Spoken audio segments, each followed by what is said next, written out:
There is something sacred about the quiet moments when you do not know what is coming next.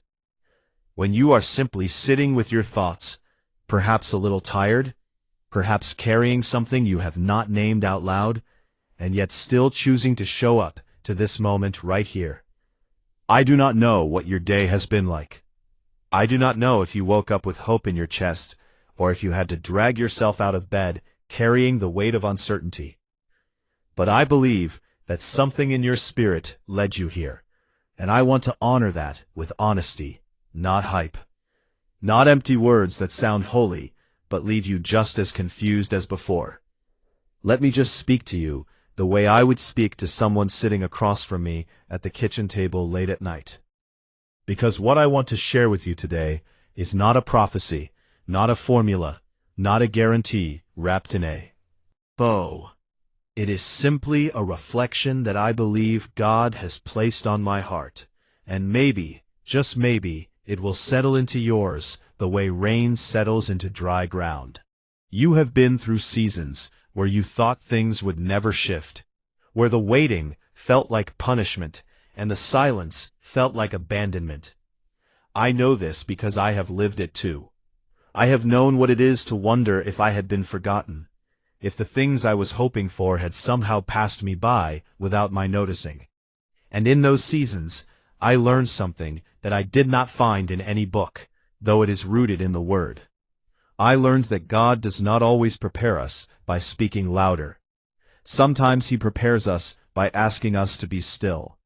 Not passive, not careless, but still in the way that a tree is still, even as its roots are growing deep, reaching further into the earth where no one can see. There is a kind of inner stillness that looks like nothing to the outside world, but means everything in the spirit. And I wonder if that is where you are right now, waiting, wondering, trying to stay grounded when everything in you wants to rush forward and make something happen. Let me tell you something I wish someone had told me a long time ago. When God is doing something new in your life, the temptation is always to speak too soon, to announce it, to defend it, to explain it to people who were not there when the seed was planted. But not every movement of God is meant to be broadcasted. Some things are meant to be protected by silence until they are strong enough to stand on their own. Tells us that there is a time for everything under the sun. A time to speak and a time to remain silent. A time to hold on and a time to let go. And the wisdom is not just in knowing those seasons exist, but in discerning which one you are standing in. You may be in a season right now where something is approaching, not crashing into your life with noise and fanfare, but approaching quietly, slowly, in a way that you can only see if you are paying attention. Maybe it is an opportunity. Maybe it is a relationship. Maybe it is a new chapter that you did not ask for, but somehow feels like it was written with your name in mind.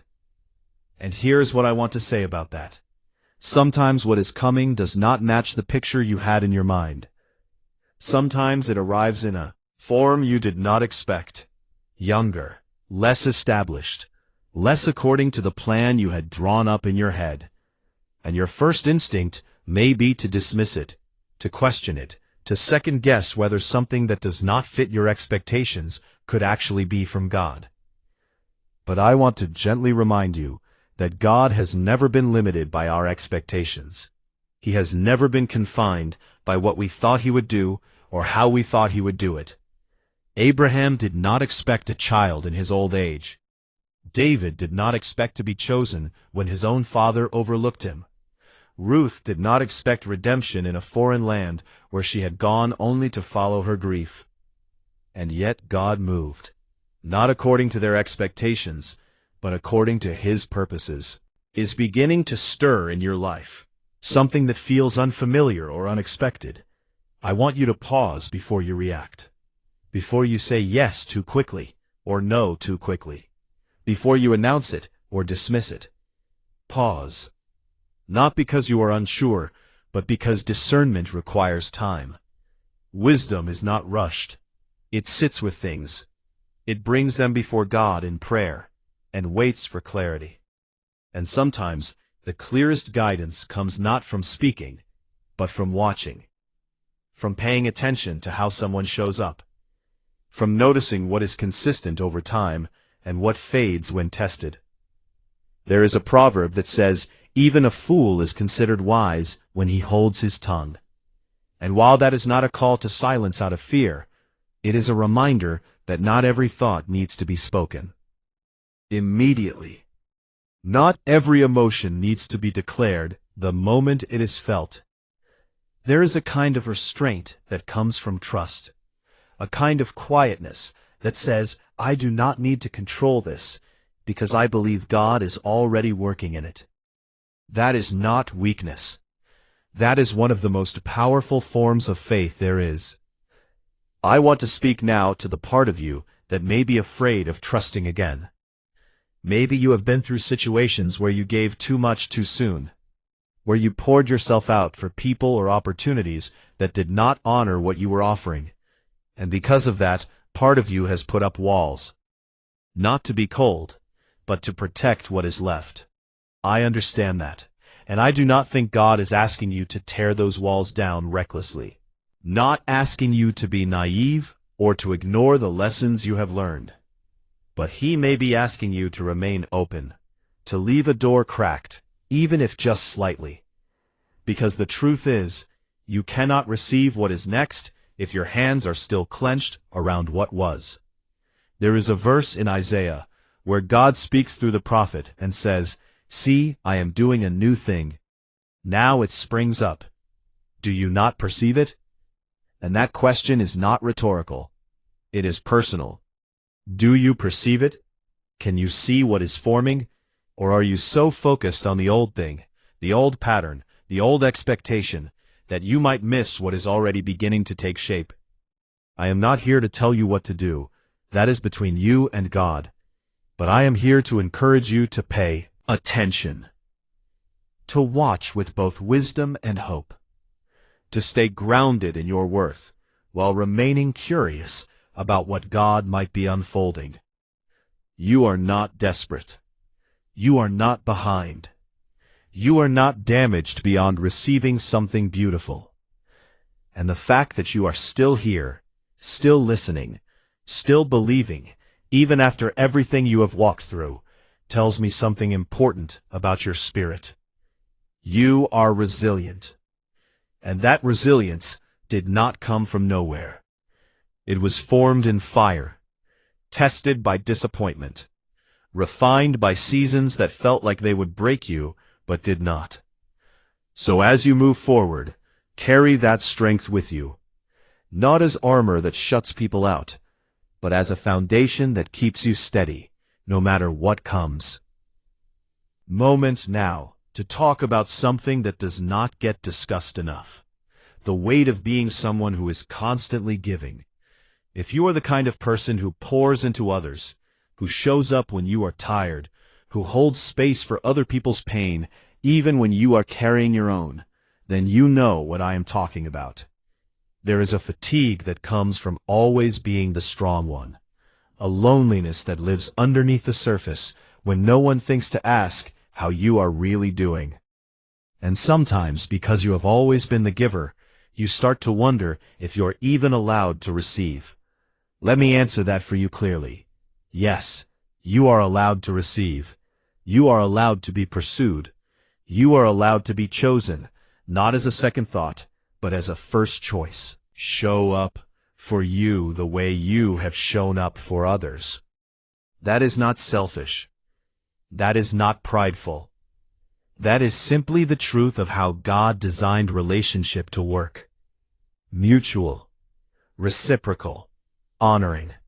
And if something new is approaching your life, whether it is a relationship or an opportunity or a season of restoration, I want you to receive it with open hands.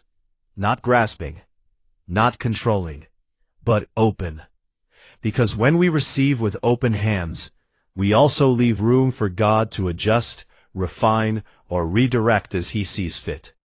We are not holding on so tightly that we cannot let go if He says this is not the one. and we are not pushing away so forcefully that we miss the blessing He is actually trying to give.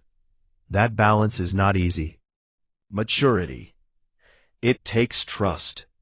But you are ready for it. Maybe not because you feel ready, but because God does not lead you to places you are not equipped to walk. He has been preparing you in the hidden seasons, in the quiet mornings when no one was watching, in the tears you cried that no one else saw, in the prayers you prayed when you were not sure anyone was listening. All of that was preparation.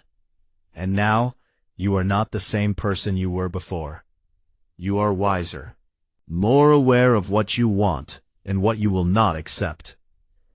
And that clarity is not a wall. It is a filter. It is a gift. Because not everything that approaches you is meant for you. And having the wisdom to discern the difference is what protects your peace and preserves your purpose. So if you sense something is coming, something unfamiliar, something younger, something you did not plan, do not panic. Do not overthink. Do not try to figure out every detail before it has even fully arrived. Just breathe, pray, watch. Let time reveal what words cannot. And if you are wrong, God is gracious enough to redirect you. If you are right, He will confirm it in ways that cannot be manufactured. That is how He works. Through hype. Not through pressure, but through peace. The kind of peace that settles deep in your spirit and does not leave even when circumstances shift. If you feel that peace about something, pay attention to it.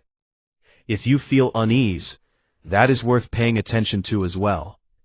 Because your spirit is not disconnected from God's guidance. It is one of the ways He speaks. Not always through thunder or visible signs, but through that still small voice that Scripture talks about. The one that Elijah heard after the wind and the fire and the earthquake had passed. God was not in any of those. He was in the whisper. And sometimes the most important directions in your life will come not from dramatic events, but from quiet impressions that require stillness to hear. Stay still. Not stuck. Not stagnant. But still in your spirit. Anchored. Centered. Rooted in who you are and whose you are. Let me also say this. There is nothing wrong with hoping. There is nothing foolish about believing that something good could be coming your way. Some people will try to make you feel naive for holding on to hope. They will call it wishful thinking, or denial, or avoidance. But hope is not weakness. It is a discipline. It is a choice to believe that God is still good, even when your eyes have not yet seen the evidence. And that kind of hope, the kind that endures disappointment and still dares to look forward, that is the hope Romans speaks of when it says hope does not put us to shame. Love of God has been poured out in our hearts. You are not foolish for hoping. You are faithful. And there is a difference between hope that is rooted in God and wishful thinking that is rooted in desperation. One brings peace. The other brings anxiety. One trusts the outcome to God. The other tries to control every step. Check your heart and ask yourself which one you are operating from. And if you find that fear has crept in, that is okay. You can release it. You do not have to carry it. You can give it back to God and say, I trust you with what I do not understand. That is enough.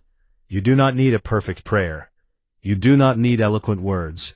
You just need honesty. And God, who sees everything, will meet you there.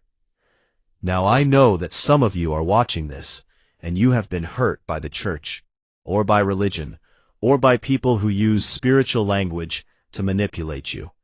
And if that is you, I want you to know that I see you. I am not here to add to that burden. I am not here to tell you what to do or pressure you into anything.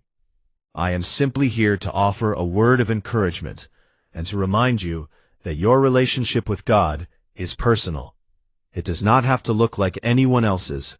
It does not have to follow anyone else's rules or rituals. It is between you and Him. And He is patient. He is kind. He does not keep a record of wrongs. He is everything that love is supposed to be. And if the people who claim to represent Him did not show you that, then they misrepresented Him. But He is still who He says He is. And He is still reaching toward you, not with judgment, but with grace. So whatever you are walking through right now, whether it is confusion about what is next, or healing from what was, or simply trying to stay faithful in a world that feels chaotic, I want you to know that you are not alone. You are seen, you are known, and you are loved more than you realize. Let me take a moment here to just breathe with you. You do not have to figure everything out today. You do not have to have answers for every question. You are allowed to be in process. You are allowed to be uncertain and still be faithful. Those two things can exist at the same time. Uncertainty is not the opposite of faith. It is the very environment where faith grows the most. Because when you cannot see the path clearly, you have to trust the one who does. And that trust, even when it feels shaky, is still counted as faith. I think about the Father in the Gospels who brought his Son to Jesus and said, "I believe, help my unbelief." And Jesus did not turn him away. He did not scold him for his doubt. He healed the son anyway. Because God does not require perfect faith. He works with what we bring Him. So bring Him what you have. Even if it feels small. Even if it feels messy. Even if it feels barely enough. He will take it and multiply it in ways you cannot see yet. Now if this message has encouraged you, if something in it has spoken to your spirit, I simply want to invite you to do one thing. Take a moment before you go and say a quiet thank you. Not to me, but to God, for leading you here, for meeting you in this moment, for reminding you that you are not forgotten. And if you want to stay connected with this kind of encouragement, you are welcome to subscribe to Angelic Light's channel. Not because you have to, not because there is any pressure, but simply because it is a space where we gather to reflect, to grow, and to be reminded of what matters most. And if you feel led to share this with someone who might need it, please do. Sometimes the words we hear are not meant only for us. They are meant to travel through us to someone else. And you never know who might be waiting for exactly this kind of encouragement. Today, let me close by saying this.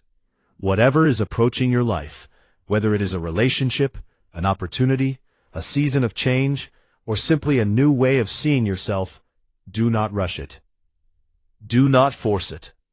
Do not try to make it fit into a box that was never meant to hold it. Let it unfold. Let God lead. Let time do its work. And when the moment comes for you to speak, to respond, to step forward, you will know.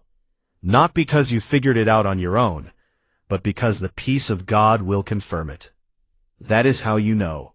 Not by signs that can be manipulated, not by feelings that come and go, but by a deep, settled knowing that transcends explanation. That is the peace that passes understanding. To you. Not someday. Now. So as you leave this space and go back into the world, carry this with you. You are not behind. You are not forgotten. You are not too old, too young, too broken, too anything. You are exactly where you need to be, and the God who began a good work in you is faithful to complete it. Not on your timeline, not according to your plan, but in His perfect way, at His perfect time. Trust that, rest in that, and let everything else fall into place around that truth. I believe good things are ahead for you, not because I know the future, but because I know the one who holds it, and He is good. He has always been good. Finished with you yet. So stay encouraged. Stay open. Stay grounded in your worth. And stay silent when wisdom tells you to wait. Because what is coming may surprise you. and you want to be ready, not anxious, when it arrives. Thank you for spending this time with me, for trusting me with a few moments of your day. And thank you for being exactly who you are. There is no one else like you, and that is not a cliché. It is the truth. God made you uniquely, with a purpose that only you can fulfill. And whatever is next, you will walk into it with His hand guiding you. You are not alone. You never have been, and you never will be. And go in peace.